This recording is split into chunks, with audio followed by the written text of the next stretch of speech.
Hi and hello everyone, welcome to Spring 2 PSC and we are discussing the history of Tamil Nadu board. हम हैं chapter 12 में and we are discussing the South Indian Kingdom part 2 in which we are discussing Chalukyas and Rashtrakutas. Chalukyas के बारे में हम already पढ़ चुके हैं. इस सेशन में हम समझेंगे अबाउट राष्ट्रकूटास. 755 से 975 AD तक का इनका टाइम पीरियड था. इनके एडमिनिस्ट्रेशन, सोसाइटी और इकोनॉमी कैसी थी इनके वक्त पे, कल्चरल कंट्रीब्यूशन कैसा था, आर्ट एंड आर्किटेक्चर कैसा था, वो हम इस सेशन में समझने की कोशिश करेंगे. तो स्टार्ट करते हैं हमारा session and will talk about the Rashtrakutas. So इनका ओरिजिन कहाँ से था? इनका ओरिजिन था कन्नडा से.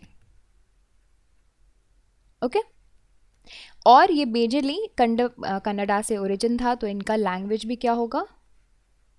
कन्नडा ही होगा. इनका इनफैक्ट मदर टंग कन्नडा था. Danti Durga, he was the founder. Okay, founder was Danti Durga. Founder याद रखिएगा. दो चीज़ें इंपॉर्टेंट होती हैं. फाउंडर, नॉट दो चीज़ें, इनफैक्ट तीन चीज़ें इंपॉर्टेंट होती हैं. पहला कि फाउंडर कौन था, दूसरी चीज़ कि क्या क्या इंपॉर्टेंट लीडर्स हैं, इंपॉर्टेंट रूलर्स हैं, एंड तीसरा कि किसने एंड किया empire, who was the last one. Okay, तो ये तीन चीज़ें होती हैं. Then he defeated Gurjaras and he captured the Malwa from them. तो अब ये साउथ इंडियन किंगडम वाले लोग मालवा रीजन पे आ गए थे, which is more in the central part of India. फिर उसके बाद he annex Chalukyas kingdom, he defeated Kirtivarman two. इसका मतलब राष्ट्रकूटास बहुत ही अच्छा उनका जो स्ट्रॉन्ग होल्ड बन गया था, पैरामाउंट पावर बन गया था डेक्कन में. उनके सक्सेसर्स थे Krishna one, he was also very great conqueror. इन्होंने गंगास को और ईस्टर्न चालुक्यास ऑफ वेंगीन को हराया. Specially he build magnification rock cut monolithic Kalidasa temple at Ellora. ये फेमस है, ये हाईलाइट है इनके आर्किटेक्चर का. इम्पॉर्टेंट लीडर इनके डायनेस्टी का नेक्स्ट है गोविंद थ्री. इसने Govind three actually he had various victories over north Indian kingdoms के ऊपर विक्ट्री हासिल करी. And his successor Amoghavarsha one, he ruled for a long period of time, that is for 64 years. और फिर उसके बाद अपना जो कंट्रोल है मालवा एंड गंगोवती में, इन्होंने he lost that control. Yet his reign was very popular for the culture development and he was a follower Jainism. Jinasena was his chief preceptor. He was a patron of letters और बहुत खुद ही Kannada work में बहुत सी चीज़ें लिखा करते थे. इन्होंने राष्ट्रकूटा की कैपिटल बनाई.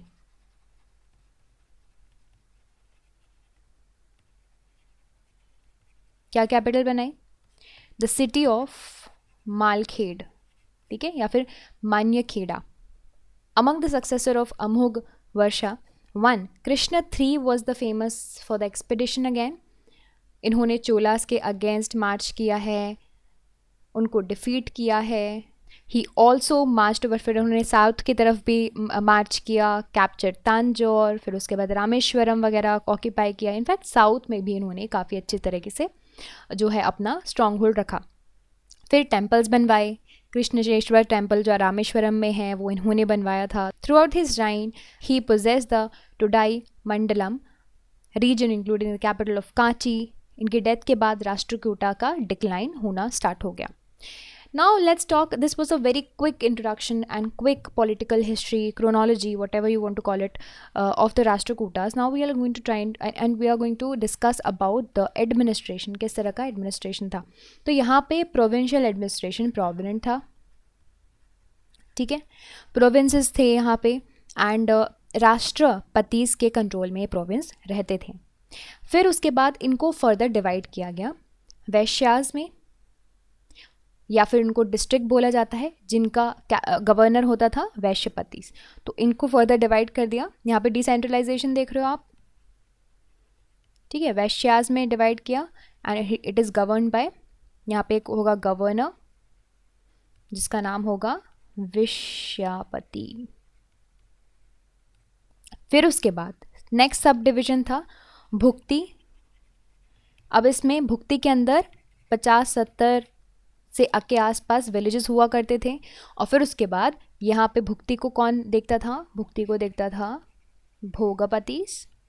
ओके, और फिर उसके बाद नीचे इसके विलेजेस. तो ये आपने देखा डिसेंट्रलाइजेशन था पावर में.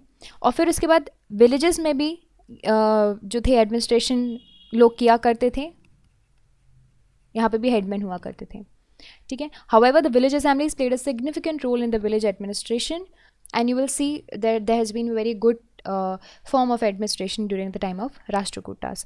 Now, talking about the society and economy. So Hindu sects जैसे कि वैष्णविज्म, शैविज्म इस टाइम पर बहुत ही अच्छे से फ्लरिश किए during the time of Rashtrakutas. But इसका मतलब ये नहीं है कि दूसरे सेक्ट्स को इन्होंने प्रोग्रेस नहीं करने दिया. तो यूजुअली यहाँ पे जैनिज़्म अच्छे से यहाँ पे भी प्रोग्रेस कर रहा था, ठीक है, under the patronage of Rashtrakuta Kings and officers. Almost 1/3 population जो डेक्कन में रह रही थी वो जैन थी. And there were some prosperous Buddhist settlement places like Kanheri, Sholapur and Dharwad. तो यहाँ पे आप देख सकते हैं कि ज़रूरी नहीं है कि ये दोनों फ्लरिश तो कर रहे थे, बट उसके साथ जैनिज़्म भी कंसिडरेबल अमाउंट में था, और कुछ कुछ साइट्स आपको बुद्धिस्ट साइट्स भी मिल जाएंगी.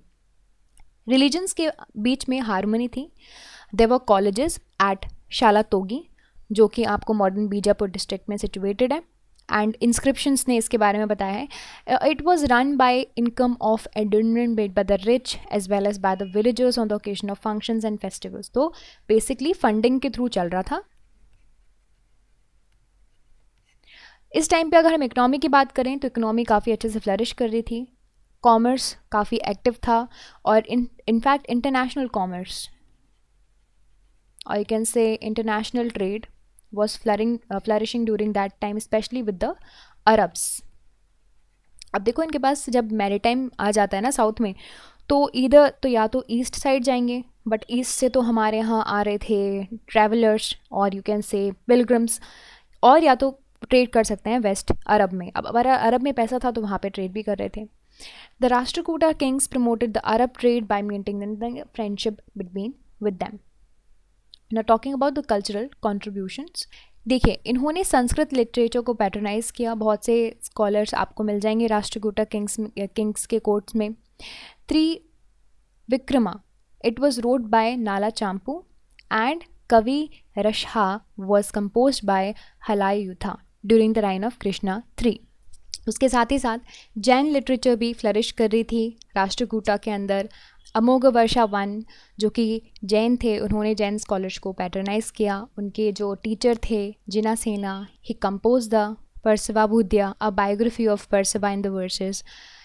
एक और स्कॉलर्स थे गुणाभाद्रा, ही wrote the Adi Purana and the life stories of the Jain saints. तो you can see in crux we can say कि संस्कृत लिटरेचर तो फ्लरिश कर रहा था, ठीक है, और कई हद तक तो जब आप मान सकते हैं यहाँ पे हिंदुज़म, बौद्धिज़्म और Jainism along with that flourish कर रहे थे. अब देखिए और भी कुछ लिटरेरी वर्क्स हैं. Shakatayana, he wrote the grammar work of which is called अमोघवृत्ति.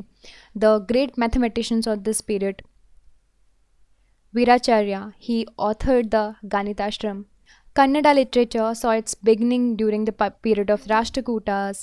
Okay, Amogha Varsha's Kaviraj Marga was the first poetic work in Kannada language. Pampa was the greatest of Kannada poets, and his famous work was Vikrama Sen Vijaya.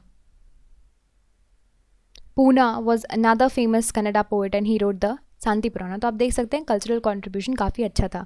Talking about the art and architecture, तो ये भी आपको Ellora and Elephanta की caves में बहुत ही अच्छा मिल जाएगा. अरोरा का जो टेम्पल है that is a very good example, and specially the Kailash temple, you can see it here, ठीक है.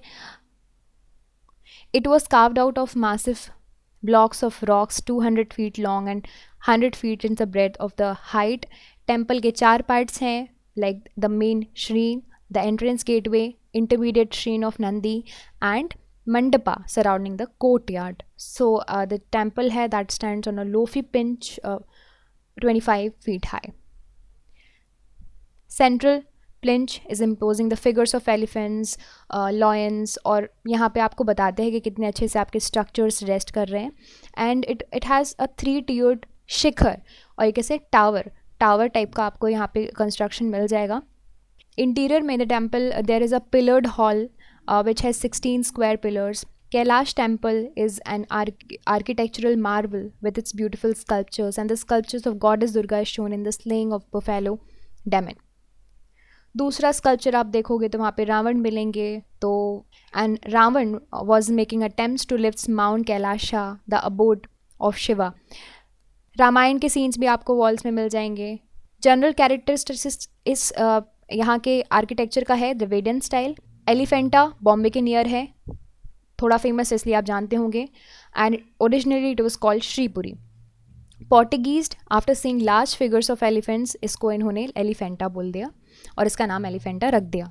स्कल्पचरल आर्ट इनके वक्त पे इस गिनत पे पहुंच चुका था। आप there is a close similarity between the sculpture of Ellora and the Elephanta, and बोला जाता है कि एक ही टाइम पर एक ही तरह के क्राफ्ट्समैन ने इन्हें बनाई होगी। एंट्रेंस में ह्यूज फिगर्स मिलते हैं द्वारपालक के, और आपको बाकी जगह पे शिवा के फॉर्म्स मिलेंगे, नटराज, गंधार वगैरह वगैरह के। सबसे इम्पॉर्टेंट फिगर्स है त्रिमूर्ति का, और त्रिमूर्ति का जो फिगर है it is a 6 metre high, बोलते हैं ये शिवा के एस्पेक्ट को जो है डिपिक्ट करता है, that is a creator, preserver and destroyer. So this is all about the Rashtrakutas. I hope you understood all of these points. By this we are ending up this chapter. I hope you liked this video, and if you did, you can subscribe to the YouTube channel for more videos and updates. And also you can download the Sprint UPSC app to practice book chapter and topic wise. Remember, candidates, just reading books and watching videos are not going to help you out unless you practice thoroughly. So identify your mistakes and work to improve your performance, and Sprint UPSC is the perfect app to do all of this. अगर आपको video पसंद आया हो तो हमारे YouTube channel को subscribe कीजिए और वीडियोज़ एंड अपडेट्स के लिए साथ ही साथ डाउनलोड कीजिए स्प्रिंट यूपीएससी ऐप। यहाँ पर आप अपनी book chapter and topic wise practice कर सकते हैं। देखिए, सिर्फ बुक पढ़ने से और वीडियोज़ देखने से मदद नहीं मिलेगी जब तक आप अच्छे से प्रैक्टिस नहीं करोगे। तो अपनी मिस्टेक्स को जानिए, इन परफॉर्मेंस को इंप्रूव कीजिए, और स्प्रिंट यूपीएससी इसके लिए परफेक्ट ऐप है। I will see you in the next video. Thank you very much.